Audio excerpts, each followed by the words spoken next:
Hello and welcome to Prudent IAS, one-stop solution for all the competitive exams. So before moving towards today's question, मैं एक चीज़ आप लोग से share करना चाहती हूँ. आप सबको पता ही होगा कि हमने फ्री आंसर राइटिंग प्रोग्राम के साथ साथ एक मेंटरशिप प्रोग्राम भी लॉन्च किया है, which is the most affordable mentorship programme, prelims to interview coverage in 2500.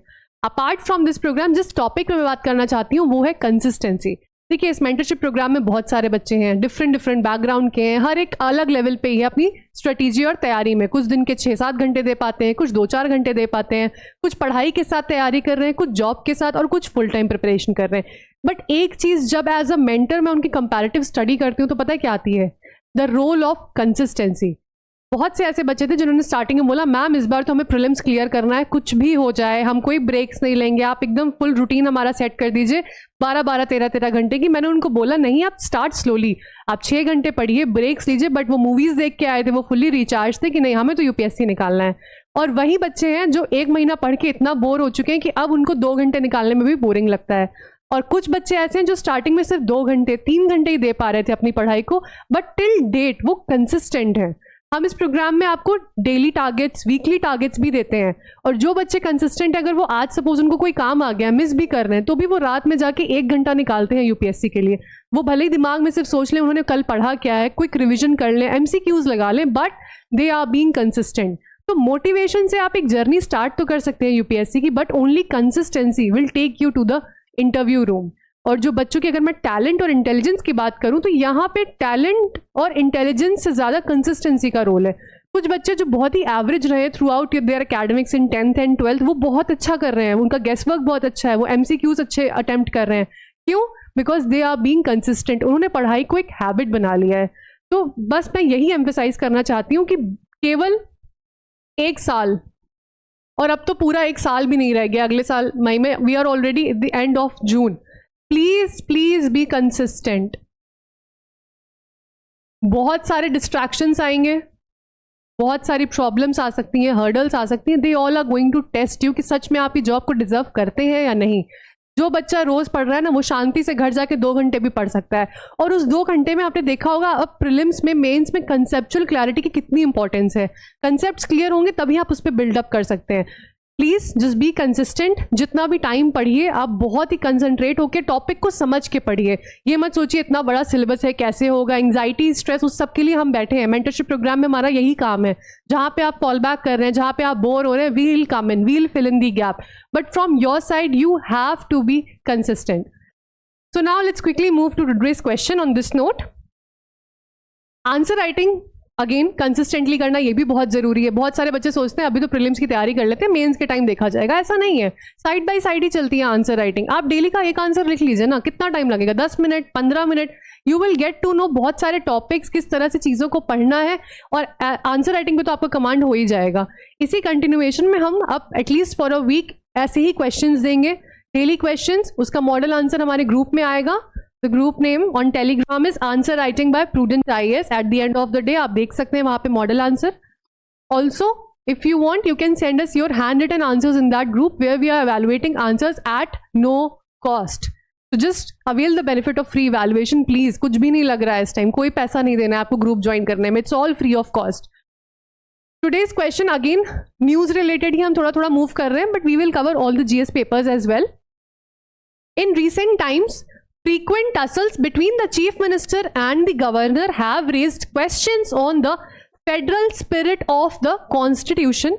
In light of this statement, discuss the constitutional provisions and suggest reforms to address these conflicts. बहुत ही simple एक statement based पर direct question है, clearly dimensions दिए हुए हैं. 15 mark 250 word question है. अब थोड़ा सा इसके बारे में जान लेते हैं. पहले हम क्या इस क्वेश्चन का बैकड्रॉप है, क्या डिमांड है और क्या अप्रोच है. Then you can send us your answers. आप खुद से भी आंसर्स लिख के रात में मॉडल आंसर से सेल्फ इवैल्यूएशन भी कर सकते हैं, या आप सिर्फ जो ग्रुप में हम इवैल्यूएटेड आंसर्स भेज रहे हैं आप उनको देख लीजिए. पूरे दिन रील देखते रहते हैं, एक आंसर देखने में कितना टाइम लगेगा? इवैल्यूएटर के कमेंट से ही समझ आ जाएगा कि आपको ये गलतियां नहीं करनी है. तो आजकल आपको पता है सीएम एंड गवर्नर, दिल्ली का तो सबसे इंपॉर्टेंट टॉपिक ये था ही था. अब साउथ के काफ़ी सारे स्टेट्स में भी बहुत सारे कॉन्फ्लिक्ट्स होते हैं, और इसी बैकड्रॉप में ये क्वेश्चन पूछा गया है. अभी रिसेंटली अगर आपने देखा हो, केरला में क्या हुआ? केरला में अब ये सारी चीज़ें कहाँ से आएंगी? न्यूज़पेपर से। न्यूज़पेपर तो पढ़ना ही पढ़ना है, मैं पहले ही बता चुकी हूँ कितना इंपॉर्टेंट है। तो अब केरला में राजभवन में फंक्शन हो रहा था, ठीक है, वहां पे भारत माता का पोर्ट्रेट यूज किया गया, जिसपे ऑब्जेक्शन उठाया कहाँ? किसने? सीएम ने। आपको पता है राजभवन, गवर्नर, ठीक है, सीएम ने ऑब्जेक्शन क्या उठाया? उन्होंने बोला आप भारत माता का पोर्ट्रेट यूज कर रहे हैं, ये ना तो कोई नेशनल सिंबल है, नेशनल आइडेंटिटी का कुछ है। इनफैक्ट इसको ना नॉट एक्सप्लिसिटली बट इम्प्लिसिटली ये चीज लिखी गई है कि ये भारत माता को आरएसएस से या अपोजिंग पार्टी से रिलेट कर दिया जाता है। अब ये चीज समझने में आपको पेपर में ये पार्टीज के नेम वगैरह नहीं लिखने हैं। समझने की चीज यहाँ पे क्या है कि सीएम और गवर्नर के बीच ये टसल हुआ और इसमें क्या हुआ, सारे मिनिस्टर्स ने इस फंक्शंस को बॉयकॉट कर दिया गया। तो ऐसे ऐसे लेवल पे तमिलनाडु हो, कर्नाटका हो, बार बार बहुत सारे टसल्स हो रहे हैं।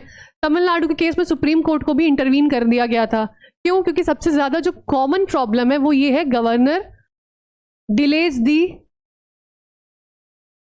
असेंट टू द बिल, या फिर कभी कभी विदहोल्ड भी कर लेते हैं, ठीक है। यूनिवर्सिटी अपॉइंटमेंट्स में, इन सारी चीजों में जहां जहां गवर्नर का रोल आ रहा है वहां पे कहीं ना कहीं प्रॉब्लम होती है। फिर सुप्रीम कोर्ट बोलता है this is unconstitutional and you will have to proceed with the assent of whatever action you want to take. इसी बैकड्रॉप में इस क्वेश्चन को अगर हम देखें तो कैसे अप्रोच करेंगे, क्या डिमांड है इसकी?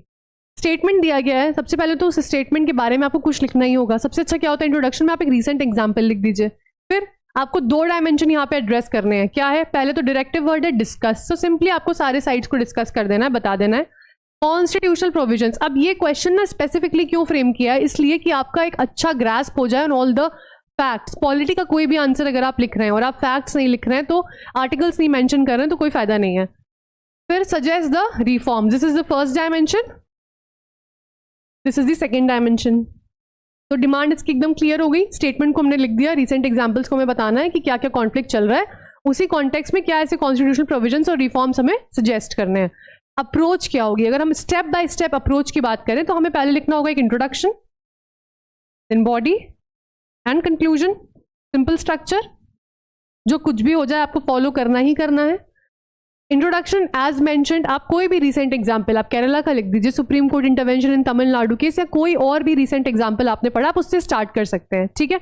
उसमें आप बता सकते हैं, या फिर अगर आपको फेडरल स्पिरिट पे बात करनी है, अगर आपके पास कोई एग्जाम्पल नहीं है, then you can just mention about the federal spirit. Introduction के बाद, इंट्रोडक्शन कितना होगा? 2 लाइन, 15 मार्क क्वेश्चन है, 2 lines are more than enough. 10 mark होता तो 1 line was enough. Then in the body you will address each dimension under a separate heading. पहले आपकी एक मेजर हेडिंग जाएगी। मेजर हेडिंग क्या जाएगी? कॉन्स्टिट्यूशनल प्रोविजंस, इसके रिगार्ड में जो भी हैं, ठीक है। इसके अंडर आप मल्टीपल सब हेडिंग्स या पॉइंटर्स या flow chart, which ever structure you choose, just make it neat and clear, सारे कॉन्स्टिट्यूशनल प्रोविजंस को आप जॉट डाउन करेंगे। अब क्या करना होता है, बच्चे क्या गलती करते हैं, सीधे उठा के आर्टिकल 153, आर्टिकल 160, 167 ऐसे नहीं लिख देना है, लिंक करना है विद डिमांड कि किस प्रोविजन का क्या मतलब है, और उसको प्रॉपरली क्वेश्चन से एड्रेस करते हुए कहाँ पे गवर्नर सीएम का कॉन्फ्लिक्ट आ रहा है, ठीक है। तो important is to link it with the demand. सारे पॉइंट्स लिखेंगे। 15 मार्क क्वेश्चन है, आप एक हेडिंग के अंदर कितने तक लिख सकते हैं? अप्रॉक्सीमेटली 3 to 4 पॉइंट्स, उसमें सारे क्लब करके आप कॉन्स्टिट्यूशनल प्रोविजंस लिख सकते हैं। Now what is more important is reform part. यहां पे तो आर्टिकल्स का होल्ड चलो बेसिक लक्ष्मीकांत है, आपने रटा ही होगा।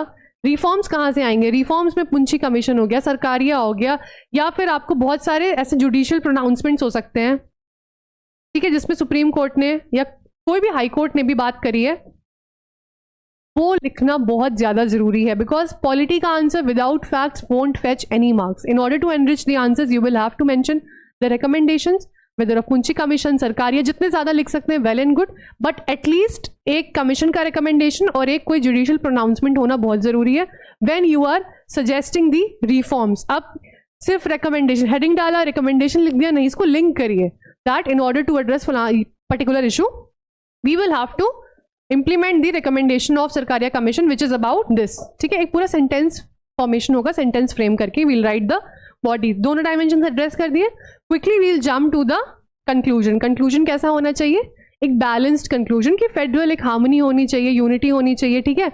और गवर्नर और सीएम बेसिक, और क्या इसमें इश्यूज आ सकते हैं? अपॉइंटमेंट प्रोसेस की बात देख लीजिए, तो आपको सिर्फ टसल पे ही नहीं जाना है, डिस्कस है, डिस्कस में सारे डायमेंशंस कवर करने हैं, अपॉइंटमेंट प्रोसेस से लेके सब कुछ।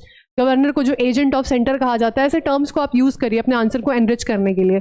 कंक्लूजन में आप इसी चीज़ को लिखेंगे कि एक मोर ट्रांसपेरेंट अप्रोच हो सकती है गवर्नर के अपॉइंटमेंट में या जो भी टसल के फैक्टर्स हैं। क्यों? क्योंकि हमें एक बैलेंस्ड फेडरल सिस्टम चाहिए where there is no scope for any bias, and जो पोजीशन ऑफ गवर्नर है वो और ज़्यादा ट्रांसपेरेंट और कॉन्स्टिट्यूशनल हो सके, which is devoid of any allegations of bias और पार्टिजानशिप।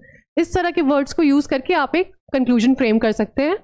सिंपल क्वेश्चन है, आप इस क्वेश्चन का एक स्क्रीनशॉट ले सकते हैं। That's it for today. We'll be coming up with another interesting video tomorrow. Thanks for watching.